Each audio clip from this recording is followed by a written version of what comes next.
हे friends, ये जो poem है टू स्लीप, ये जॉन कीट्स द्वारा लिखी गई है। और इस पोएम में जो कवि है ये नींद को संबोधित कर रहा है।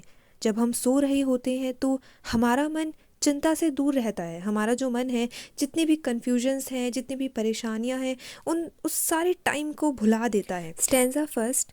ओ soft embalmer of the still midnight, shutting with careful fingers and benign. Benign मतलब कि सौम्यता।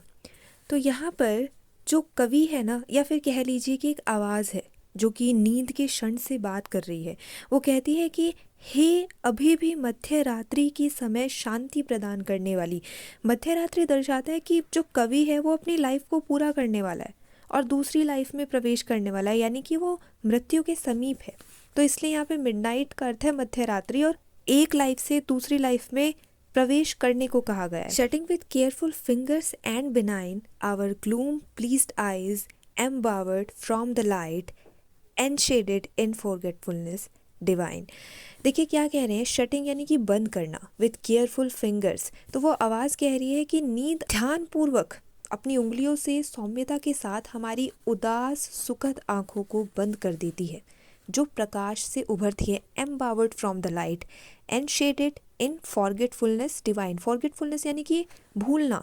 तो इसमें क्या कहा गया है कि हमारी उदास सुखद आंखों को बंद कर देती है, जो प्रकाश से उभरती है। प्रकाश का मतलब है दिन से। दिन का समय बहुत भयानक होता है, मतलब परेशानियों से भरा हुआ होता है, जिसे नींद से दूर किया जा सकता है ना, भुलाया जा सकता है। Second stanza. O soothest sleep, यानी कि हे शांत निद्रा। इस बार जो आवाज़ है वो एक ठोस इच्छा व्यक्त करती है।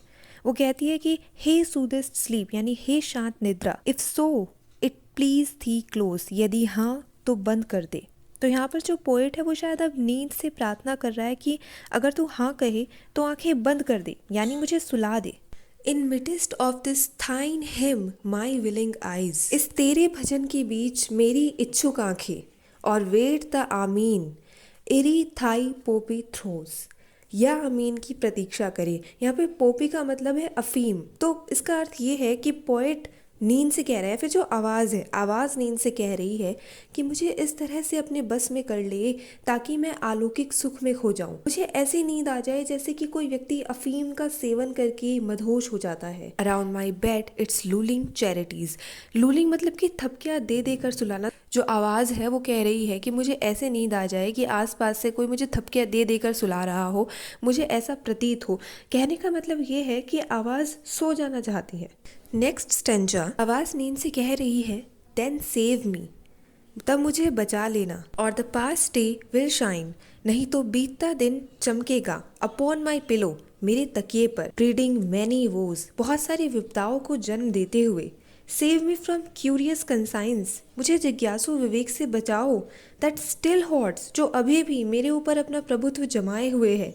Its strength for darkness burrowing like a mole, अंधेरे के लिए इसकी ताकत एक तिल की तरह दबना है। यानी पूरे स्टेंजा का अर्थ ये है कि जो आवाज़ है वो नींद से दो अलग अलग पलों में बचाने के लिए कह रही है। ये आवाज़ दिन के समय से बचना चाहती है, क्योंकि दिन का समय परेशानी से भरा होता है। वो उन सभी चीज़ों से बचना चाहती है जिसमें जागना शामिल होता है। आवाज़ बस सो जाना चाहती है। Last stanza. इस स्टेंजा में मृत्यु का ज़्यादा स्पष्ट उल्लेख है। Turn the key deftly in the oil wards, तेल लगे जो वार्ड्स हैं उनमें चाबी को चतुराई से घुमाओ। And seal the hushed casket of my soul, casket मतलब कि डिबिया, और मेरी आत्मा के दबे हुए ताबूत को सील कर दो। और ये कौन कह रहा है? ये आवाज़ कह रही है नींद से। एक तरह से नींद से भी मतलब यहाँ पर गहरी नींद से है, मतलब कि डेथ से तात्पर्य है।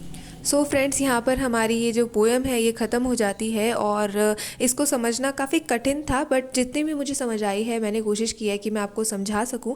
एंड आई होप कि आपको कुछ तो समझ आई ही होगी, और अगर अच्छी लगी हो, समझ आई हो, तो प्लीज़ आप लाइक कीजिएगा और कमेंट सेक्शन में बताइएगा कि कैसी लगी। Thank you.